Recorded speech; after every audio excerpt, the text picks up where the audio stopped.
Hello, my name is Dominique, and my group members, America, Nina, Kendall, Leslie, and Lenny, will be presenting our presentation on emergency preparedness. On this slide, we discuss the overview of the program. Our topic is emergency preparedness. We are specifically focusing on earthquakes. Our target population are young, independent, Latino, Hispanic adults of all gender between the ages of 18 to 25 with low socioeconomic status, located in the South Los Angeles area. Our setting is in the South Los Angeles area, and our program focuses on the primary prevention. Justification of the program. Earthquakes can affect one's mental health. The National Library of Medicine published an article finding that people who have experienced major earthquakes are likely to suffer different mental disorders. The researchers looked into the 2007 Peru earthquake to conduct their study. In their study, they found that 50% of people who have experienced earthquakes will develop chronic depression, generalizing anxiety, or PTSD. Due to the increase of the stress on the body, people who experience the earthquakes are more likely to experience disabilities, illnesses, or premature deaths. The second earthquake I will be discussing is a recent earthquake that occurred on December 12th, 2022 in Ferndale, California. This earthquake had a magnitude of 6.4 and affected areas of Ferndale in Northern California, but specifically in Humboldt County. 2 individuals died as a result of medical emergencies occurring during or just following the earthquake, and also an estimated 12 individuals have been reported as injured. The RMS estimated that about 1,400 buildings were damaged, most with damages being of a moderate nature.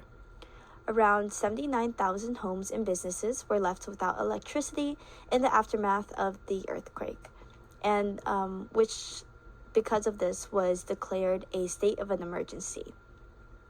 The Ferndale earthquake on December 12th was set to cause about $600 million worth of economic loss in Humboldt County. So the next earthquake that I will be discussing is a recent earthquake that many of you have probably heard of, and it is because of its aftershocks. So the Ridgecrest earthquake began on July 4th, 2019, and it had a magnitude of 6.4. This earthquake moved along 9 miles of a strike-slip fault line, and it impacted areas of Southern California. The next day, a larger earthquake with a magnitude of 7.1 occurred, and this earthquake was widely felt amongst Southern Californians, with more than 47,000 people who reported they felt the shaking. The shockwave was even felt across as far as Phoenix, Arizona, and even in parts of Nevada. Although this earthquake alarmed many, the human impact was much less than the other earthquakes that I have previously discussed. The human impact of this earthquake included 1 death and 25 injuries. 3,598 buildings and structures were affected and caused $5.2 billion in economic loss and damages. Continuing on with slide number 9, for the justification of the program, the damage that was caused by the Ridgecrest earthquake had an estimated economic damage of $100 million to rebuild. Over 200 soldiers, logistical assistance, and plans from the California National Guard were sent to help. Roughly everyone's life changed drastically. For example, money, homes, businesses were lost in just a simple earthquake. Many people lost their lives, got injured, and were overall impacted. This natural disaster changed everything.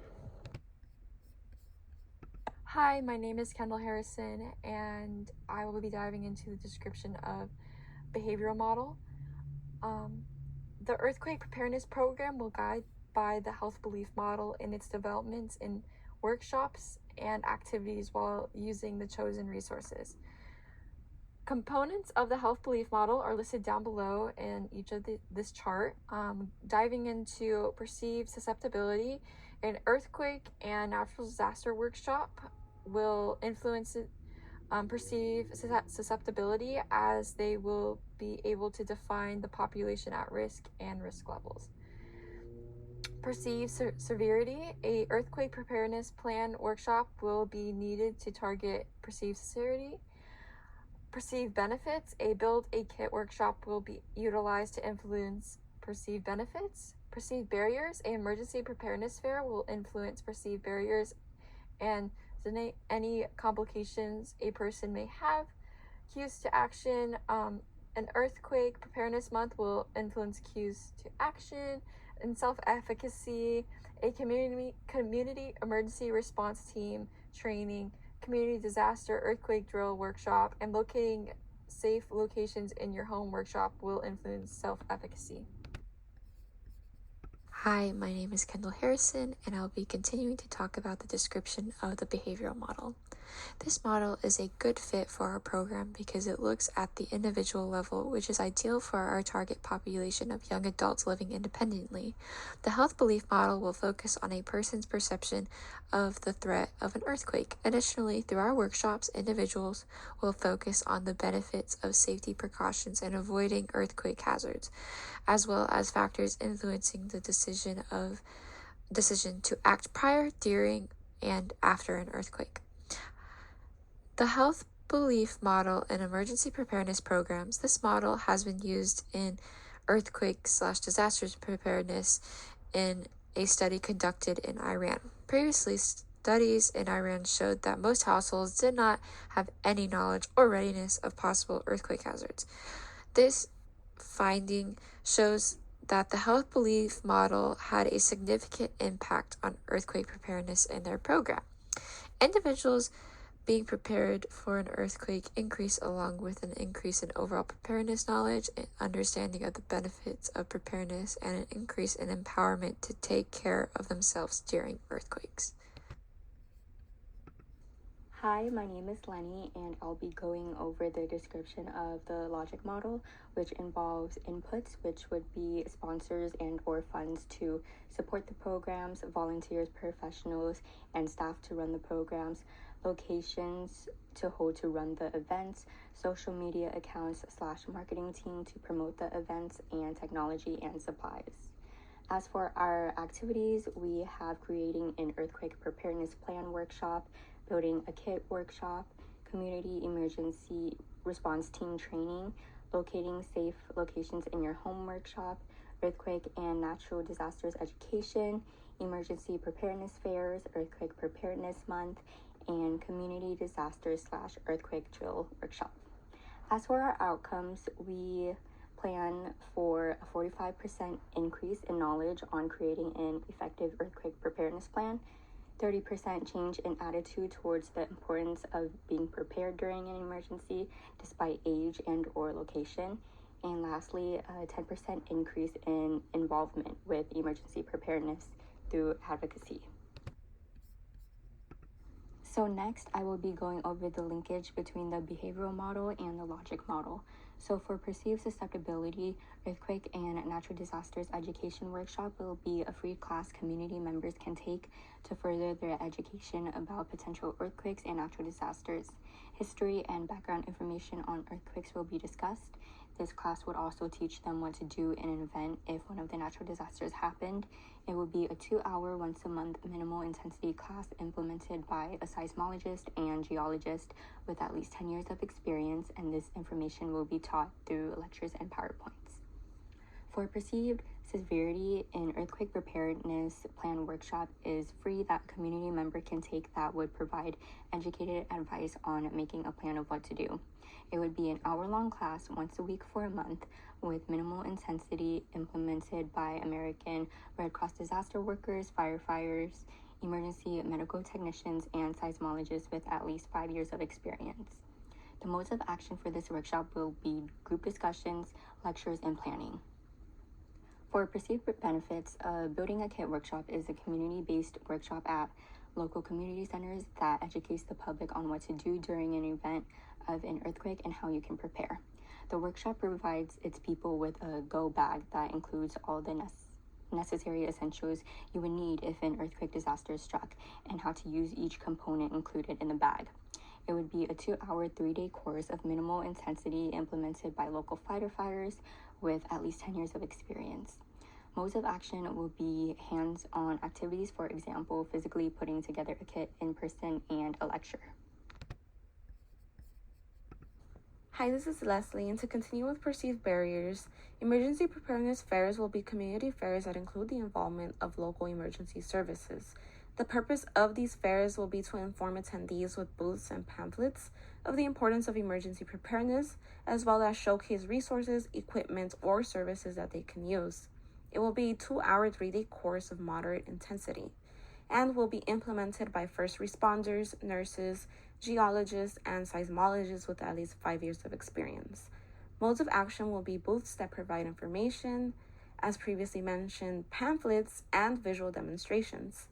For cues to action, Earthquake Preparedness Month will encourage residents of the community to dedicate a whole month to preparing themselves for an earthquake.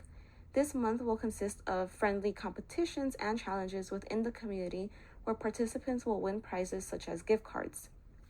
This month will recognize individual efforts of emergency preparedness in the community, and it will be a month long for 30 minutes a day of moderate intensity. It will be implemented by American Red Cross and local first responders, nurses, seismologists, and geologists with at least 10 years of experience. Other modes of action will consist of lecture, PowerPoints, group discussion, hands-on activities, planning, demonstration, and more. For self-efficacy, the Community Emergency Response Team, or CERT training, will gather a team of volunteers to become certified to assist emergency services during an earthquake. The training will include a program where each volunteer must complete a basic disaster response course to provide skills such as safety, fire safety, search and rescue, medical operations, or providing aid. It will be a 4-hour, 3-day course of moderate intensity and will be implemented by first responders with at least 10 years of experience. Modes of action will be verbal reinforcement, guiding, and hands-on activities. The Community Disaster/Earthquake Drills Workshop is a community-wide workshop in which businesses and schools would take part in and would mimic if an actual disaster were to happen. This workshop would help the community become familiar with what to do in an event where something may occur. This workshop will also show public health and safety officials what works and what doesn't during an earthquake. It will be a 30-minute, once-a-month course of minimal intensity and will be implemented by firefighters with at least 10 years of experience. Modes of action will be discussions and demonstrations. And lastly, for the Locating Safe Locations in Your Home workshop, this workshop will educate the community on where to go during an earthquake. Officials would show safe points in one's home or in any building, and these safe points will tell you where to go in an event of an earthquake that will put you out of harm's way. For example, under a table, doorways, or anywhere where there are no windows.